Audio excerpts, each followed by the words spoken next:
In this video, we look at a binomial situation and see how the calculation can be done in two ways. Let's look at the example. When Jo shoots an arrow at a target, the probability of her hitting it is 0.6. If she has 50 shots, what is the probability that she hits the target less than 30 times? Well, certainly this is a binomial experiment because there's two outcomes. She either hits the target or she misses it. There's a large number of trials, 50 of them. And each trial we assume is independent from the other. In other words, each shot she has, the outcome is not affected by the shot before it. So let's summarise this. Using binomial distribution ideas first.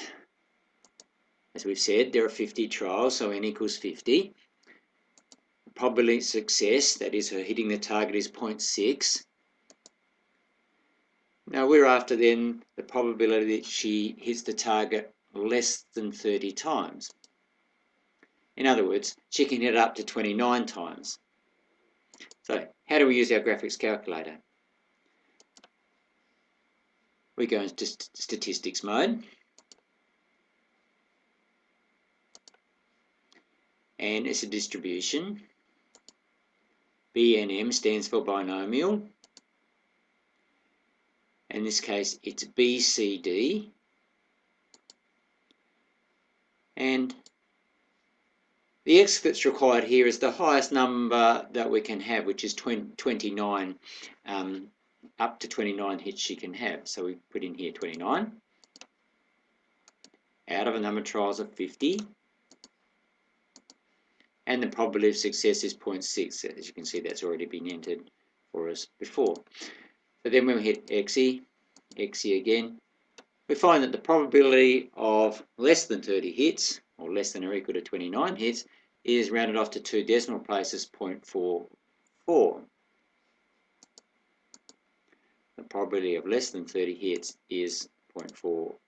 So there's one way to do it, using binomial distribution ideas on the graphics calculator. But in this case, we can use another method. Same problem. But this time we're going to use approximation to the normal distribution. 50 trials, probability of success is 0.6, probability of failure is 0.4. Now, to see that the normal distribution approximation can be used, we've got to check out two things. We've got to check out NP. Now, N times P is 50 times 0.6, which is 30. And 30 is greater than 10. Now, NP greater than 10 is one of the conditions that must apply for us to be able to use this approximation, so that's okay. The other thing we need to work out is N times 1 take P. Now, 50 times 0.4 is 20, which in turn is greater than 10. So this is the second condition that is satisfied. So we know that the normal approximation to the binomial distribution is going to be valid. So, what's going to be the mean and the standard deviation of this normal distribution? Well, the mean is given by NP, which we've already worked out to be 30. Now, the standard deviation is given by this formula, the square root of N times P times 1 take P. Now, if you do that on your calculator, the square root of 50 times 0.6 times 0.4, you'll find the answer is 3.464. So now, how do we enter this onto our graphics calculator? Let's see. Bring up the calculator. Let's go back.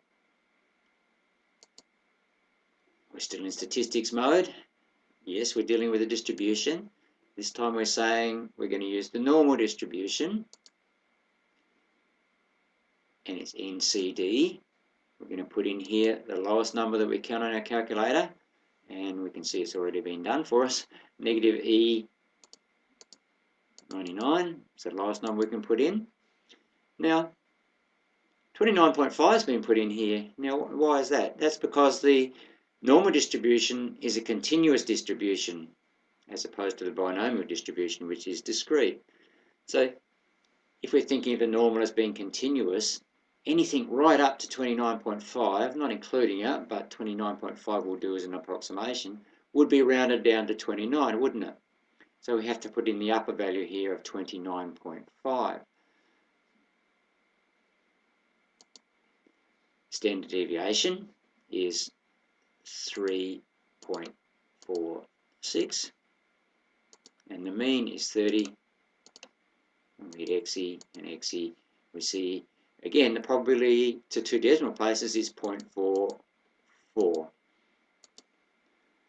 So to 2 decimal places, the same answer as we had using the binomial distribution.